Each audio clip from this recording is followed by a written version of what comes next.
സ്വാതന്ത്ര്യരെ Sayana tarot റീഡിലേക്ക് ഹാർദവമായ സ്വാഗതം. ഇന്ന് നിങ്ങൾക്ക് വേണ്ടി ഞാൻ ടാരോയോട് ചോദിക്കാൻ ആഗ്രഹിക്കുന്നത്, ഞാൻ ഉടനെ അപേക്ഷിക്കാൻ പോകുന്ന വായ്പ എനിക്ക് ലഭിക്കുമോ എന്നുള്ളതാണ്. അപ്പോൾ തീർച്ചയായിട്ടും നമ്മുടെ കറണ്ട് സിറ്റുവേഷനാണ് ഇതാക്കുന്നത്. രണ്ടാമത്തെ കാർഡ് എന്ന് പറയുന്നത് നമ്മുടെ വായ്പയുടെ ഇപ്പോഴത്തെ ഒരു ഇപ്പോഴത്തെ പൊസിഷൻ എന്താണ്, 3 നമുക്ക് എന്ത് പ്രതീക്ഷിക്കാം എന്നുള്ളതാണ്. അപ്പോൾ തീർച്ചയായിട്ടും വായ്പ എടുക്കാൻ അപേക്ഷിക്കുന്ന ലോണിന് അപേക്ഷിച്ചിട്ടുള്ളവർക്ക് വേണ്ടിയിട്ടുള്ള റീഡാണെന്ന്.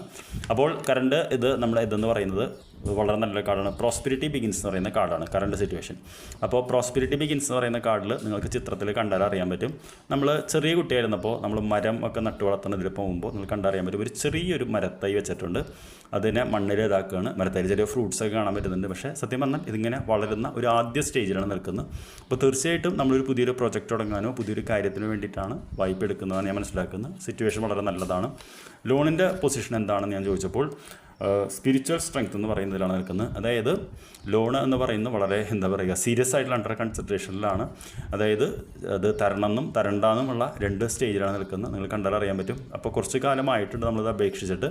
അപ്പോൾ ചില നൂലാമാലകളിൽപ്പെട്ട് നമുക്കത് കിട്ടാതെ ഇരിക്കുകയാണ്. കാരണം ഇതാണ് നമ്മളെങ്കിൽ നമ്മളെ പ്രതിരോധിക്കുന്നൊരു വ്യക്തിയാണ്, പ്രൊട്ടക്റ്റ് ചെയ്യുന്ന വ്യക്തിയാണ്. അപ്പോൾ തീർച്ചയായിട്ടും നമ്മളെക്കാട്ടിലും ശക്തമായിട്ടുള്ളൊരു വ്യക്തി നമ്മളെ പ്രൊട്ടക്റ്റ് ചെയ്യുന്നുണ്ടെന്നുള്ളതാണ് ലോണിൻ്റെത്. അപ്പോൾ ലോൺ കിട്ടാനുള്ള സാധ്യതയുണ്ട്. ഇച്ചിരി സമയമെടുക്കുന്നതാണ് എനിക്ക് തോന്നുന്നത്. എന്തായാലും ഈ കാർഡ് എന്താണെന്ന് ചോദിച്ചാൽ ഹാർമണി എന്ന് പറയുന്ന കാർഡാണ്. അപ്പോൾ തീർച്ചയായിട്ടും റിസൾട്ട് എന്ന് പറയുന്നത് നമ്മൾ അപേക്ഷിച്ചിട്ടുള്ളൊരു വായ്പ നമുക്ക് ആ ഒരു സമയത്തിനുള്ളിൽ ചിലപ്പോൾ ഒരു ഇച്ചിരി വൈകിയാലും കിട്ടാനുള്ള സാധ്യതയുണ്ട്. അപ്പോൾ ഇതാണ് ഇന്നത്തെ നിങ്ങൾക്ക് തരാനുള്ള ഒരു സന്ദേശം. അപ്പോൾ I wish you very good luck.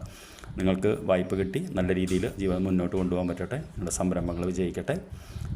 I wish you good night. നമുക്ക് നാളെ രാവിലെ കാണാം. Thank U.